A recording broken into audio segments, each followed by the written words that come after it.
What is the worst case of helicopter parenting you have seen? Story 1. I knew a mother who kept her 5-year-old daughter in diapers when they went out of the house because she didn't want her using public restrooms. Because the girl sitting in her own was much better for her health, apparently. Story 2. The kid is about 9 years old, so like 3rd grade. I've known him since before he started school. His mom is an acquaintance of mine and the kid himself has had classes with one of my kids who is the same age. She has forced herself into every activity in classroom that he's ever been in. She starts off volunteering in the classroom normally. Most teachers ask for a few hours 1 or 2 days a week of help in our school, but little by little she shows up more often whether the teacher asked her to or not. Some teachers have told her to stop, but others just let it happen. She basically spends every day all day with him. Never gives him any space. She hovers over everything he does and if it's not perfect she fixes it. Pretty sure she's done his homework herself several times. Sometimes the teachers will send home an art project as homework, like a pumpkin to decorate in the fall or whatever, and his always looks like an adult did it alone. She never lets him face any uncomfortable situations or adversity. She got actually mad when one day she said to the 1st grade teacher, "Son woke up in a sad mood today." And the teacher answered, "I'll keep an eye on him, but I think he'll be okay." This was infuriating to her to the point where she vented to me about it. I had to ask her, "But was he okay though?" "Yeah, he was." "What was she expecting, you ask?" She wanted the teacher to make a big fuss over him and give him special attention. She felt that the teacher didn't care because she didn't fall all over herself to coddle him. Story 3. My wife being a teacher had to deal with this on a regular basis. Usually, she would have that parent do menial tasks so they would not bother the class. One parent became so overbearing demanding to see lesson plans, making my wife take class time to re-explain subjects. My wife deliberately left a quiz out. This parent took the quiz and slipped her kid the answers. Knowing the kid was not a good student, my wife got the parent to fess up to taking the test and passing the answers. This went to the principal, and he banned her from the class. The parent made multiple complaints, even going to a district meeting. The school board held up the ban. Story 4. My sister is a freshman in college, and her roommate has an absolute psycho helicopter mom. They're both on the cross-country team and very good students. My sister said the roommate never drinks or goes out, but her mom tracks her through phone GPS and will text her constantly asking why she's at such and such place. My sister said one time they were at Walmart getting groceries, and her mom called her to ask why she was at Walmart at 9 p.m. Another time, they drove to my other sister's, she lives in the same town, apartment to pick something up and the girl's mom called and starts yelling and asking why she's been sitting in a parking lot for 20 minutes. My sister said she'll constantly have to send pictures of them at the library to her to prove they're actually studying. I just don't get that kind of smothering of your kid. I mean, if you want to check up on what they're doing then fine. Especially if you're paying the bills, but dang, the poor girl can't even have a normal college experience and is constantly worried about upsetting her mom. It just all seems so unhealthy to me. I mean, I had friends' parents who did that in high school, but once they're adults in college, you really have to cut the cord. Story 5. I worked at a small community library. A kid lived in the building across the parking lot from the library. He would leave his building, walk the 150 feet to the front door of the library, come to the desk and use the courtesy phone to call and report to his mom that he got to the library safely. I remember the day that he didn't do this. She came flying into the library like 5 minutes later freaking out that her son had been kidnapped and we needed to find him. Story 6. I used to teach middle school. The teacher next to me had given a 6th grade girl a C on a paper because it didn't meet the proper criteria. Mom was livid and came into the school furious about the grade. After the teacher and mom went back and forth about the grade, the mom blurts, "I have a college degree and I took writing courses for 4 years, and I wrote this paper. Are you telling me I can't get an A on a 6th grade assignment?" The teacher stuck to her guns, but never answered the question. Story 7. My mom. When my mom and brother came to visit me in the city I lived in at that time, and we went to a building that is a tourist attraction, she's already been there so she stayed down in some coffee shop while me and my brother went in to go to the top. There was a really big line and while we were waiting he was telling me of all the times she'd go crazy because I would miss to reply to her for 1 day or so. We were joking that considering how long the whole tour of the building was taking, she'd probably already be talking to cops. When we got out, there she was, talking to a cop. Because someone probably kidnapped 2 adults in a crowded building packed with security and tourists. Story 8. A 13-year-old kid down the street. His mom, dad, and grandma were always with him. Always, he had never been away from them, even when they have a nanny to watch him one of them was there.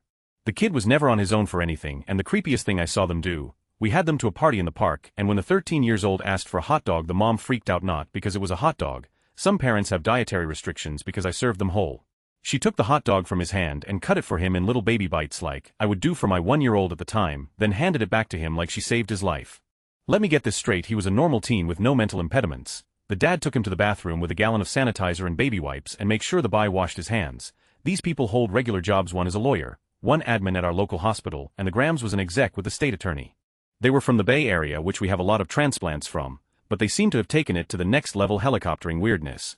Story 9. Worked with a woman whose 4-year-old loved airplanes. There was a big air show coming to the area, and I asked her if she was taking her son to the air show, as he would probably love it. She said she was worried they were too dangerous. and a plane could crash into the crowd, so they didn't go. Great parenting.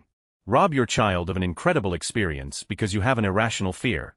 Story 10. Back when I taught a freshman course during graduate school, I had a parent email me on behalf of her daughter. The young woman had missed half of the class, failed 2 major assignments, and had her mommy emailing me trying to allow her to pass. When I told her about FERPA, she tried to get me in trouble with a department chair.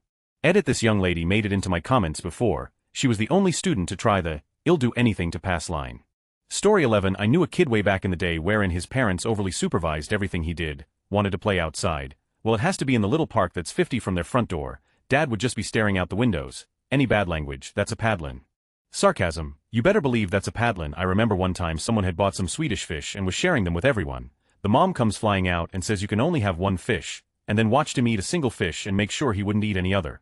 Now the kid is so deep in the closet he's wrapping Christmas presents and so stressed he could turn coal into diamonds are up on my inbox. Story 12. I had a 16-year-old coworker whose mother sat in on the interview and tried to answer all the questions for him. He quit a couple of months later, or should I say, his mother called the store to quit for him. Story 13. I am in private elementary education, so this question is right up my alley. I had a student one year who was the middle child of 3 and the mother was the textbook definition of a helicopter, but it was more than that. She also had a bad case of wanting to be your 10-year-old's best friend instead of their parent. Here is a short list of things she did. She would come attend school events like plays, etc., and try to sit next to her child on the floor crisscross applesauce, and all she would deliver her child lunch every single day, not send in a packed lunch. Mind you, she would deliver something, like fast food, especially Chick-fil-A. And she always had enough for herself as well, so she basically tried to come eat lunch with her daughter every day. One day I confronted the student about this and made up a bogus rule that her mom had to bring me lunch, as well, and sure enough the next day I got a sub from Subway. She would let the girl stay home for any and all reasons. The girl was literally absent 25 days the year before I had her, although I tried my best to crush that bad habit and got her down to 14 days absent when I had her. Some of the notes doctor's excuses the mom sent in were really ridiculous. When she was at the school for her younger child, for example, when she came by for kindergarten parties or whatever, she would sneak out and walk the halls and peek through the classroom windows of her other 2 kids to check on them. I would joke with our principal that this woman might secretly be an employee of our security company trying to find flaws in our security procedures. We had to come up with all sorts of new rules and procedures for all the parents to follow just to stop this one woman. The girl was not a very good student, and I am pretty sure more than half of the homework handed in to me was completed by the mother. My final interaction with her was when I invited her and her husband in for a conference because I gave the girl a 0 for missing an assignment with an unexcused absence, and I basically forced the mother to admit that she took the girl shopping that day instead of bringing her to school. The dad was completely unaware this was happening and went off on her. It didn't solve the problem permanently as she continued to helicopter the following year before leaving the school, but it toned it down while I had her at least. The sad thing is you encounter parents like this all the time. They don't realize the long-term harm they are causing their children or the bad habits they are helping them to develop. TLDR: don't helicopter. Story 14 was moving in freshmen to the dorms. If you agreed to move the newbies you got to move in 3 days early, and beat the rush. Man approaches me, is this a co-ed dorm? Yes, I asked for my daughter to be in the all-female dorm. Oh, I understand, sir. That's actually right across the breezeway. Usually it's in building X, but X is being renovated so they moved it here. That entire wing is only female, but she could walk over here and it would be co-ed. Well, yes sir, she could walk anywhere she wanted to. You'll tell her she's not allowed to walk this way. I never found out who his daughter was, but I'm sure she followed those rules. Story 15. One lady we had over was shocked that my at the time 9-year-old younger brother could dress himself and brush his teeth, claiming that he was so mature and that her daughter aged 9 couldn't do anything like that. My mom immediately realized it was helicopter parenting and had a long talk with her. I hope that little girl has learned how to dress herself and do lots of other basics now. Edit: holy moly, this got a lot of attention, thanks. Story 16 just posted this yesterday in a different thread. Longish but relatively related story to follow. My dad coached my hockey team when I was 10 to 12. He was a great coach and was friends with my friends' dads and also got them to coach. So here we are in this rinky-dink town and we're running the table on team after team because my coaches actually care about the kids. We have organized practices. We have skills we try to develop. Every day we got better. Every game, whether it was a win or a loss, we learned something. The last year my dad coached, we had this kid on the team. His name was Chad, and he didn't want to be there. He was very overweight at 12, he probably had asthma. He lacked any sense of competitive instincts and he was a complete introvert. The entire season my dad focused on trying to get him to open up. He tried to get him better and tried to get him to love to play sports. By the end of the season it was starting to work, but you can't coach asthma away just by being positive about it. So Chad's mom was at all of the games that year and every tournament. A real winner that woman was. Never cheered for anyone but her son, and her son was the absolute best. For out-of-town tournaments we used to have the Zamboni come on between periods. During that time we'd be in the dressing room. Chad's mom would come in with a burger for her son to eat between periods 1 and 2. Between 2 and 3, it'd be fries and gravy, just like all the sports stars eat. She kept track of his minutes. She brought a notepad to every game with a stopwatch and timed how long Chad's shifts were. how often he was past the puck, how many power play or penalty kill opportunities he got, you know, the full stats package that you'd expect to get when you're 12 years old. Near the end of the season and throughout playoffs she would accost my dad, a volunteer coach who had 2 jobs and 3 sons to take care of, and him out in the hallway. She would do this within earshot of the dressing room. She'd complain about Chad's time on the ice and show the stat sheets she had accumulated. This we all heard. Chad couldn't have shrunk any lower into his seat. We tried to pump him up but she embarrassed him. Every game, every single game she did this. Until at the end of the season she finally got her way and got my dad fired from his volunteer job. My dad, a former high school and university level coach, fired from his volunteer job because her son wasn't treated equally. I wonder sometimes how that story is spun around Chad's family. I wonder if my dad is cast as the supervillain like some shitty Disney sports movie. I wonder if Chad is always the hero, and I wonder whatever happened to him, if all that fighting and pushing by his mom ever ended or did it just continue for life. He'll never know because he quit hockey and never came back. Meanwhile the rest of the team who had the best coached hockey in their young lives lost 3 amazing coaches because of one nutcase woman, participation trophies. They're never something a kid demands. They have everything to do with the bats-hit crazy moms and dads who are living vicariously through their poor kids. Then the asshats have the nerve to say, well, when we grew up we didn't get participation trophies just for showing up. Well, no, you wankers, you're the morons that invented that.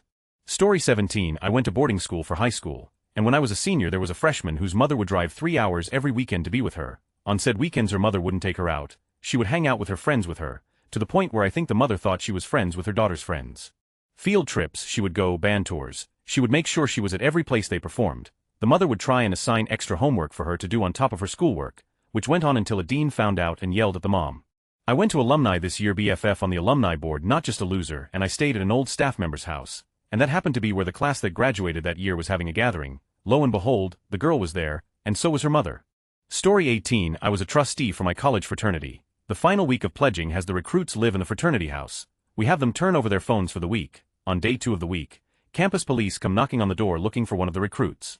Turns out that his mother would call him every morning to wake him for class, then call again in the evening to discuss his homework schedule for the night. When she couldn't get a hold of him, she started calling local PD, then campus safety, and even the dean of students. I also have a friend that works as a recruiter for a big consulting firm. She specializes in hiring interns and co-ops. She has so many stories, including parents calling ahead of the interview to give a list of topics that make their child uncomfortable, calling after an interview for a debrief, showing up to the interview with their child, and calling mid-internship to get a status update. Story 19. My mom sets up fake Facebook accounts with other people's names like her financial advisor in order to see if she can view my FB page. I'm 38. When I was married age 31 she would reprimand me if I went places grocery store, dinner with my friends without my husband. My mom is very independent. This is a family rumor that she denies.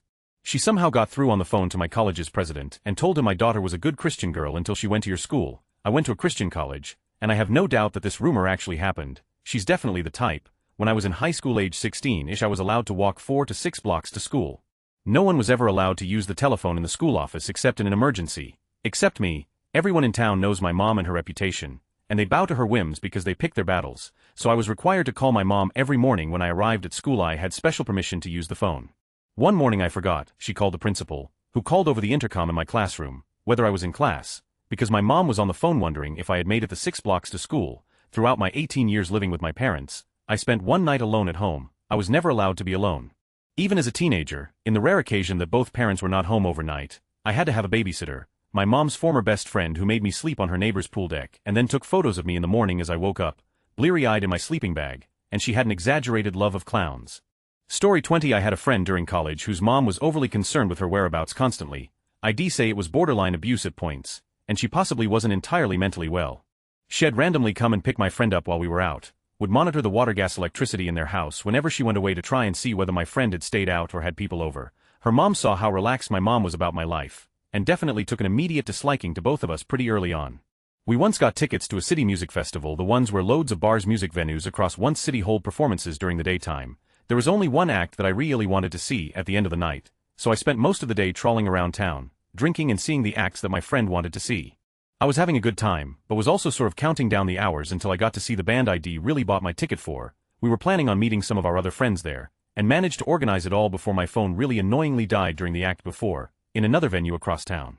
My friend's mom obviously knew which acts we were planning on seeing and where they were. Bear in mind that we were adults, and that this was during the day in what was pretty much our home city.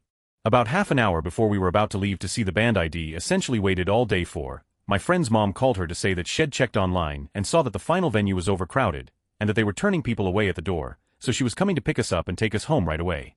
I didn't question this, and was meant to be staying with her family, so wasn't about to turn my ride home away. I was kinda disappointed that ID paid a fair bit of money to me anyway to see one of my favorite bands for the first time, and didn't even get the chance, but ID had a good day regardless, so wasn't totally bummed out. Anyway, we got back to her family's house. I grabbed my phone charger and managed to restart my phone and bring it back to life, only to have a few messages from the friends we had intended to meet at the last venue flash up all at once. Apparently, the venue was hardly full at all and we'd missed out on a really good gig.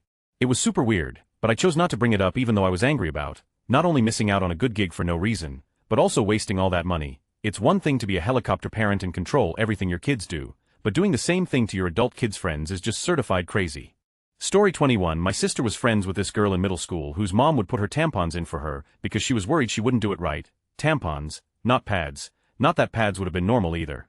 Edit for everyone concerned, it was abuse. My sister was at a sleepover and before they went to bed the girl told her mom she needed her tampon changed. So the whole thing was just really bizarre all around.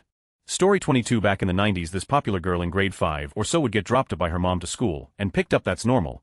But several times a week her mom would drive by really slow at recess and park on a gravel road about 200 m away from the playground and just sit there and watch. I'm guessing her mom didn't have a job or something. It was super creepy. This girl would also get constant phone calls from her mom at the office because this was before cell phones several times a week. I have no clue what her deal is. Story 23. I was going to move into a dorm with a friend, but her mother contacted administration and insisted that she live in the same residence as the dorm minder to make sure she was doing her homework and staying away from alcohol. We were 20. The legal drinking age here is 18. Her mother would also show up after seminars to walk her home 10 minutes away, and would contact professors to negotiate extensions and protest bad grades. I found out afterwards that she had a pretty serious history of mental illness, so there were legitimate reasons to be concerned for her safety. Still, I couldn't help but think a lot of her problems resulted from being told over and over again that she couldn't be trusted to stand on her own 2 feet. Story 24. My brother was injured in a training accident in the Israeli army. It wasn't life-threatening, but it was a pretty messy injury that needed immediate care. For some reason the base commander tried to hide the injury and refused to send my brother to the hospital. Instead he sent him to the camp medic, who took one look at my brother and said, "Here, have some morphine and holy God, I'm going to call for help." My brother asked him to call my mom, a military police colonel at the time, commandeered a helicopter along with a squad of MPs. She then flew up into Lebanon where my brother was based, landed in the middle of his base, ordered her way into the medical tent while setting the MPs outside as guards, loaded my brother into the chopper and evac'd him out. To be fair, she's a great mom who usually lets us fail on our own, but you asked for helicopter parenting examples, and it doesn't get more helicopter parent than actually commandeering a helicopter to go take care of your son. Story 25. On more than one occasion I've told moms sorry to be, but it's never been dads in my experience, that they're going to need to wait in the lobby while I interview their child for the job. If your kid is 18 they're legally an adult, and therefore you have no right whatsoever to be present in that interview. 30 of moms would try to intimidate me as if I were their child or husband, but would back down when they saw I didn't care. 60 threw temper tantrums that cost their child a job. 10 tried to have me fired. FAQ, I was a supervisor in warehouses, distribution centers, commissary plants. Story 26. My girlfriend's mother. My girlfriend is 22 in a few months. She keeps track of my GFS bank account and credit card purchases. She also keeps track of my GFS cell phone call logs and asks her why she's having long phone calls with this phone number, which is obviously mine. I guess it doesn't help that my girlfriend and I have been secretly dating for about a year and a half. Story 27. As a kid, my sister had a friend and went over to her house quite a bit to hang out with her. The friend lived in a very nice, quiet neighborhood. After a day of hanging with her friend at her house, my sister told me that her friend's parents had placed cameras in her room. The camera was also equipped with a microphone to not only hear what was going on in her room, but also to speak to the child. My sister told stories after coming home about the mom calling into the room to sometimes tell them to stop doing an activity or to be a little more quiet. This woman was watching their every move and listening to their every conversation. I feel bad for the girl, honestly. To me that's a huge invasion of privacy, as well as it is extremely creepy in general. If it were me, I'd throw every camera installed in the room straight out the window, or at the mom, whichever. Story 28. I have a friend whose parents makes them drive an hour back to their house from her university 4 times a week to keep an eye on her. But the worst part is, she's also working 3 jobs, the president of a club, and is taking the hardest class of her major this quarter. Story 29. My mother got me kicked out of the army after learning I was going into a role where I might see combat. Cavalry Scout 19D. She contacted 2 senators, worked her way through the chain of command until she got to my CO and apparently pissed off my CO to the point where I received special attention. I spent 3 months in the reception battalion first stop before boot camp in a Los Vest line of sight, was pink with reflective tape and generally reserved for flight risks and suicidal people. After a 15-minute visit with one of the psychologists, I was deemed to have major depressive disorder and received an entry-level separation discharge. On the last day, my CO went through my paperwork, found my D-214 and ripped it up so I couldn't re-enter the military. I come from a family who served continuously in the military for 5 generations until me. I was 18 at the time. Bonus, my graduation date had I successfully completed boot camp was September 13, 2001. Story 30. The kids next door are not allowed to play outside unsupervised by an adult. We live in a quiet neighborhood and they are aged 10 and 8. Edited is worrisome how many people are replying to me with variants of that's not unreasonable. Good God, these days a 10-year-old can't play outside unsupervised. Story 31. That thing where parents put trackers on their teens' cell phones or in their cars so they can monitor every single place they go at all times. Yes, teach your teen that being under constant surveillance from authorities is good and normal. And fail to model healthy, trusting relationships by teaching them that no matter what, you cannot trust them. There are 2 outcomes of this and they are both awful. 1. Your teen learns how to lie really well, or 2. Your teen internalizes that they are untrustworthy and, as an adult, surveillance from authority figures e.g. police, government, corporate entities is not only normal, but desirable for them to feel safe. Story 32. Kid came to swim team tryouts, was having a meltdown and refused to get in the water. Mom got in the pool fully clothed to try and coax kid into the pool. Story 33. Mine. Keeping it short because I'm typing this at work. It'll go into detail with an edit when I get home. I was 20 years old and still not allowed out of the house without my mom, and I had to hold hands crossing the street. I never had a job, never learned to cook, all because I was, in her words, going to live with her forever. I got a boyfriend, even though I'd never been allowed to visit anyone's house ever. She asked to see his SS and birth certificate to prove he was the age he said he was. I told her I wanted to move out and she freaked. Called police and told them I was mentally unstable, told them I wasn't ready for the outside world. The police believed her and it took me a full year to actually escape. I even had relatives parked outside at night to make sure I didn't leave. I'm now 23 and slowly adjusting to the world, but it's hard. I can cook but driving is hard. I have no social skills. I don't know how to talk to people, and she still asks me to come home every day via text. Story 34. I was at the playground with my 2-year-old son last spring. It was a beautiful April afternoon, 63 degrees. Winds east at 5 knots. Visibility 6 miles, clouds broken at 2,000 feet with overcast layer at 11,000 feet. Suddenly, this mom swoops in with her Bell 206 and transitions to a hover at just 50 AGL. No overflight of the LZ. She came in like she was taking fire from VCs and was cowgirling her evac mission. Before I could react, a line unravels from the back door and 2 little shits fast rope onto the jungle gym, no helmets. Just like that, she ramped the turbine, pulled the collective and whizzed out of there like she was late for her 3 o'clock cocktail. I checked later. The lady didn't even file her flight plan properly. By far, the worst case of helicopter parenting I've ever seen. Story 35. My cousin wasn't allowed to watch Arthur on PBS. I don't even remember why, but let's be real, there's no way there's a logical reason for that. She couldn't watch most of Disney Channel because the kids are kinda snotty to their parents at times. I can agree with that analysis, but usually they learn a lesson about it, right? I watched it and wasn't A to my parents, haha. She couldn't listen to any secular music until she was about 15 to 16, and even then they were very restrictive about it. When she was an infant, her mom objected to baby pictures that showed the baby's butt or nipples. If it's a female baby, in case some pedophile somehow got his hands on it, how does that work? She had a celebrity crush on Josh Hutcherson when she was like 11-12, but apparently at some point he said something that indicated he was, and that was the end of that. And just for good measure, whenever I visited she would parent me too. I remember she forced me to take medicine when I was feeling a little under the weather, forced me to do chores I didn't normally do at home, and told me I needed to be better at dishwashing if I wanted to make a good wife someday. LMAO. Told me I worked hard to be educated, see previous wife comment, etc. Good times, LMO. Story 36. A guy I know is 23, he has 2 moms, adopted. I'm not sure which mom is worse. One of them runs all his social media accounts. We would get messages from him that just sounded weird. When asked, he would have no idea what he said. He has a cell phone that can only call his parents and 911, not allowed to drive. Anytime he goes somewhere new, his mom tags along for a few hours to check things out. He's only allowed to eat at certain restaurants, has to check in with his moms constantly. He doesn't see any issue with this. I almost think it's a form of abuse. He is not an independent thinker. He relies on everyone else to make decisions for him. Smart kid too. Story 37. How about this? Seriously, I know a girl about to turn 30 who just complained that her mom won't let her buy a new phone. She frequently fusses about things like her parents won't let her read Harry Potter, etc. This is a person who lives on their own. Boggle. Story 38. There was a girl whose mom would not allow her to attend social events without the mom for fear of the child encountering a bad influence. I remember she was invited to a sleepover and the mom, at the last second, like literally at the front door of the house the sleepover was at, said she couldn't go because the parents of the other child had not been impressed when informed that it was mandatory that they accommodate a grown woman as well as a group of 8-year-olds when no such provision had been discussed beforehand when RSVPing. Story 39. I took the ACT this December for my 2nd time. ID made a 30 last time and I wanted to see if I could improve or not. So I'm standing in line waiting to be checked in and I see this lady looking to be about 35 come in and she has this rolling suitcase saying, "It's okay to be a little crazy." I didn't know how true that saying was at the time. I thought she was one of the testing people who like supervise and hand the tests out. No, she was not. She came with her I'm guessing middle school or freshman child, who wore a hoodie the whole time and didn't bring a pencil to the test, who looked very young to take this test. We are all in line and she starts cutting in line so her boy could be up ahead, saying it was his first time, cut her a break and she was an adult, etc. She kept on moving up the line till she got to these big black football players. They had their school's Letterman jacket on and stayed where she was getting glares from the rest of the line. I get in the classroom, take it at the community college in town, and I look out the door to see the lady arguing with the test lady, saying she has every right to be in there with her son to make sure he is alright, and she would call the ACT company blah blah blah. They won't let her in.